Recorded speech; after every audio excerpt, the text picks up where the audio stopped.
Hi and welcome to an episode of Is it possible to make vegan meat without gluten? If you watched the WTF chicken video, I'll stick a card up for you. I mentioned that I need to go gluten-free. That's on hold for now because I've just found out I've got another health condition that I need to deal with first. But I thought it'd probably be a good idea to try and start reducing my gluten consumption, just so then it's not so much of a system shock when I finally do it. I've hopped on Google and found a couple of recipes. The one I'm going to make today is from, I want to say, the Little Northern Bakehouse. I will correct myself if I'm wrong. This should be fairly quick and straightforward and easy to do, especially if you've got limited mobility, because there isn't loads of kneading. Well, there's no kneading really, because there's no gluten, so nothing needs to develop and be worked. And the other benefit, if you're not a fan of Vital Wheat gluten, the flavour that it's got, obviously this doesn't have any of that in. So this could be a great alternative if you just don't like gluten seitan. I've doubled their recipe, partly because it asks for 3/4 cup of kidney beans, and I've got a tin of kidney beans, so I thought, well, I'll just double it and use all of them. That might end up a bit short than it should be, but I'm sure it'll be fine. But yeah, feel free to do half of it if you want. So I need to puree the beans down first and stick those in the food processor. So these have been drained, not washed them or anything, and I'll blitz them just in there on their own. I'm just going to scrape it a little bit, just move some of the stuff off the side, and of course again. Now the original recipe asks for ketchup. I'm going to use tomato puree instead, the stuff that comes in tubes. I think you can get it in little cans as well. I don't have such a sweet tooth and I don't want such a sweet product in there. So I'm going to do 2 tablespoons of this. I'm going to add some tequila to this one, just because I've noticed it's got kind of a gamey sort of flavour when you mix it with other beef type flavours. Do 1 tablespoon of the tequila. For the sake of full disclosure, this technically isn't going to be gluten-free because I'm using soy sauce that isn't gluten-free. All you need to do is find gluten-free soy sauce or use tamari or coconut aminos. I don't know if I'm pronouncing that right, I've only ever seen it written down, but there are some, alternatives. I had this and I need to use it really. And if you're wondering why it's not gluten-free, it's because it's got wheat in it. I'm finding you've really got to check the labels of everything you put in your mouth and it's a nightmare. 1 tablespoon of soy sauce. I've made up 2 cups of beef flavoured stock. So it's 2 tablespoons of the Massel brand beef flavour and then 2 cups of boiled water. Pour that in. Give that a go. You want it to be fairly consistent. Yeah, that's really good. Push the food processor to the side and I'm now going to mix all of the dry ingredients together. So I had another ingredient buying frenzy at 2 a.m. So I bought some teff flour. I believe teff is used a lot across the African continent in their cooking and it's naturally gluten-free. So here's the teff. It's a little bit silky, almost like a starch, but then there is a bittiness, like sort of slight graininess to it. So we need 2/3 cup. I'm going to use buckwheat flour. I've had this for a while, so I've used it to make, I think I used it in the chicken Kievs that I did for Christmas, and it gives quite a sort of meaty, crumbly sort of texture, just like turkey meatballs. So again, 2/3 cup of that. So this is glutinous rice flour. You might also see it as sweet rice flour. It's just very, very fine. The original recipe calls for mung bean flour, and I don't have it, and I don't have the patience to grind any, so I'm going to try it with chickpea flour. This might prove to be a disaster. We'll find out. If it all goes horribly wrong, it's my fault, not theirs. 1/2 cup of chickpea flour. This is also called gram flour. 1/2 cup of nutritional yeast. 1/2 cup of tapioca starch. Should have used a bigger bowl, I think. Another common gluten-free ingredient is, I think it's called psyllium husk. I think that's how you pronounce it. I've used this before years ago as a remedy for a squirty bum, shall we say. It's highly absorbable, so you mix it with a bit of water and drink it and it kind of binds everything together. So you haven't got that urgency and explosive nature of, yeah, anyway. And I've seen somebody make vegan mozzarella using this, so I'm gonna have a crack at that as well in a couple of weeks. 6 teaspoons of the psyllium husk. Doing a teaspoon of celery salt, And this is just celery seeds that I blitzed up with some Himalayan pink salt. That gives kind of a meaty flavour. It really needs to be about 2 teaspoons of black pepper, according to the recipe. Teaspoon of onion powder, teaspoon of garlic powder. I'm going to use some of the roast mushroom powder that I made. And this, if you want a deeper explanation of how to make it, it's in the ribs video. Again, I'll pop a card up and link in the description. I'm going to do 2 tablespoons of that. 2 teaspoons of mixed herbs. This one's a blend of thyme, marjoram, oregano, parsley, sage and basil. I'm going to do half a teaspoon of English mustard powder. It's that stuff that comes in a little tin that you mix up. And then the final dry ingredient is going to be ground sumac. So this is like a little berry and it tastes meaty. So bacon flavoured products, like bacon flavoured crisps, they often use sumac. And it's just got a kind of nice tangy, almost a bit like iron, a little bit lemony, but yeah, delicious. 2 teaspoons of that. And now I need to attempt to stir this. I'm using a Danish dough hook for this. So it might actually be okay. Yeah, maybe sieving things would have been an idea. Well, too late now. I've just got clumps of chickpea flour and the mushroom powder. So everything's nicely mixed up, well combined. So now it's time to combine the 2 ingredients. I'm going to preheat the oven. Got it set at 160 degrees C.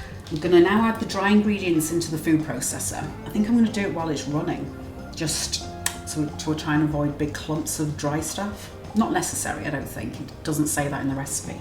But because I've doubled the quantity, there's a lot of stuff to get into a small space. I'm going to switch it on.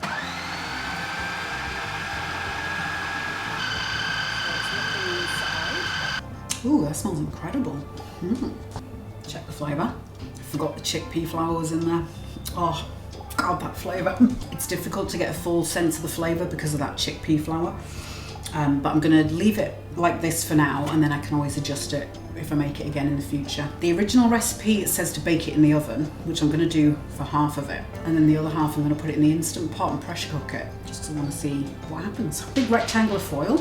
I'm going to blob it into the foil and kind of make it into a log loaf kind of shape. Drop some in. So that's about half. I've wet my hands a little bit just so I can shape this without it sticking and creating a real mess. Now this texture, I think, is going to lend itself really well to then having things put into it. So maybe some cooked rice noodles, some shredded vegetables. Yeah, because there's no kneading involved. I think that might work really well. And I'll roll this up. And I'm not going to roll it too tightly. Squinch the ends. I'm putting it on a baking tray to go in the oven. I'm going to put the cut side of the foil down just to help pin everything in place, because I get the feeling this is going to expand quite a lot. So it's in the middle shelf. Set the timer for 40 minutes and then I'm going to flip it over and then it'll be in for the remainder of the time, which is about 35 minutes. Right, Instant Pot one. Same again, roll it onto the foil. And that's it. Again, keeping it fairly loose. And then this time, I'm going to double wrap it. So you're just wrapping in another layer of foil. I'll put the little parcel in the Instant Pot. Cover the bottom in a little bit of water. Tuck the parcel in. Should wedge it somewhat. So I'm going to pressure cook it for an hour and a half on high. With seitan type products, it's best to wait overnight until you need it for the flavours to fully develop. But I'm sure I'll carve off a little slither and have a chomp on it. See you soon. The oven finished about half an hour ago and the Instant Pot has just finished. Let's have a look inside, see if anything's exploded. Oh, it's intact. So I'm going to probe the inside of the Instant Pot one just to check if it's cooked. The smells coming out of here are tremendous. Yeah, maybe oiling the foil would have been a good thing to do. So I'm going to stick it in, see if it comes out clean, it does. I'm going to open the other one, just so I have a comparison. Yeah, definitely rub oil on the foil, just so you don't get it sticking like this is. So the texture of this one is also quite soft. So when you stick the probe in, it's coming out with a little bit of stuff on there. Slice a bit off.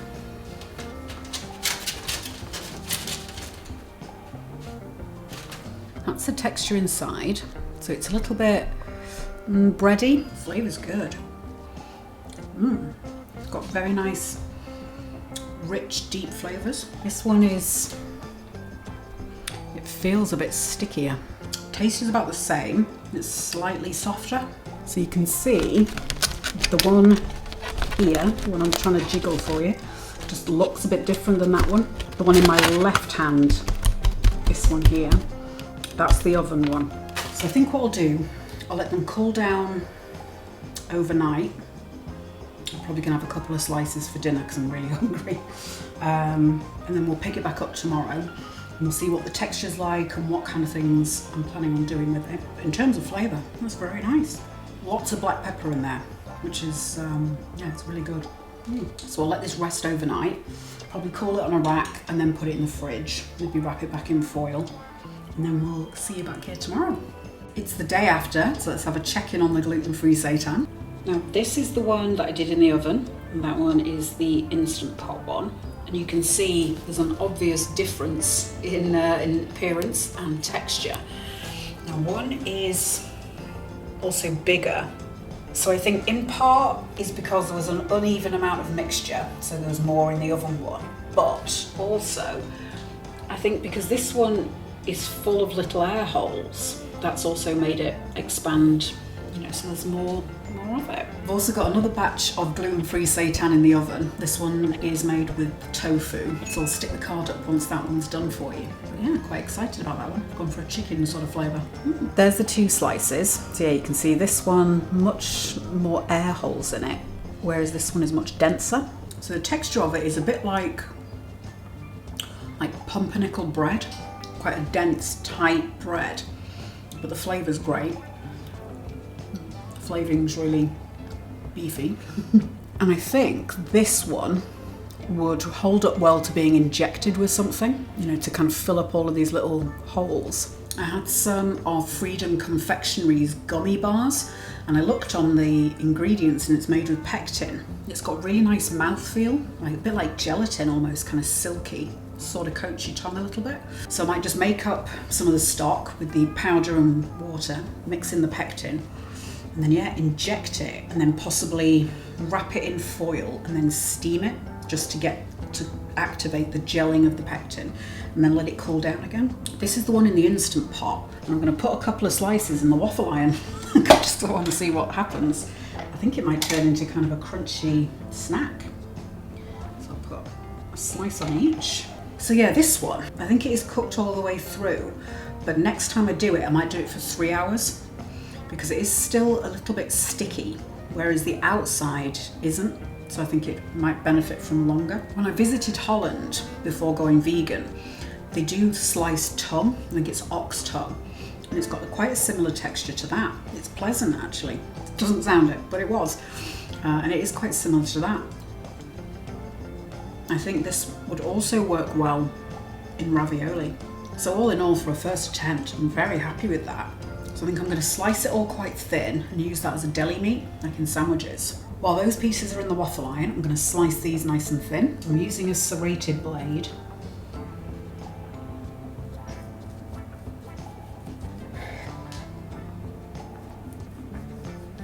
I'm going to try it on the mandolin. So this one's cutting quite well on the mandolin.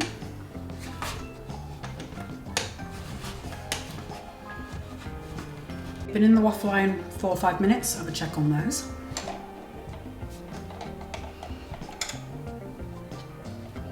Well, not much has happened.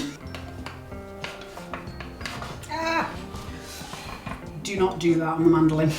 It's just not solid enough, it's just breaking. In terms of which one I prefer, I don't know. I can't decide.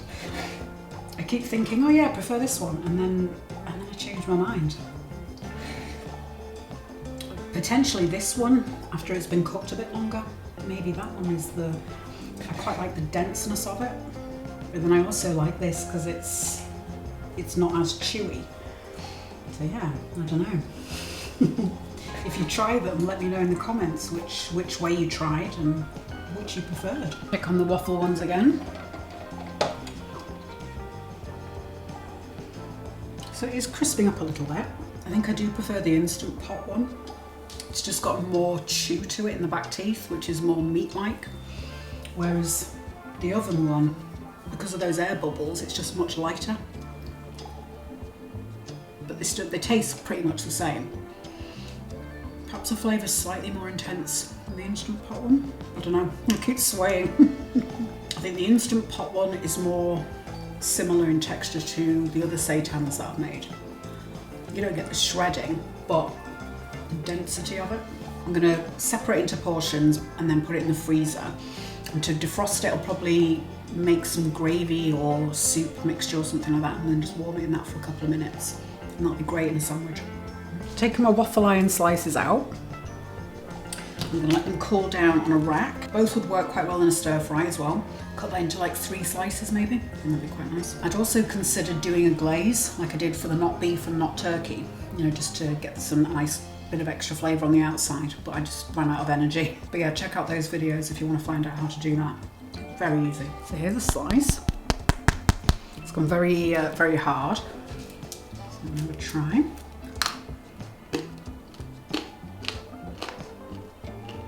It's a little bit like jerky. For more marvellous and gluten-free vegan meats, hit subscribe, tap the bell icon, and I'll serve up a slice into your inbox.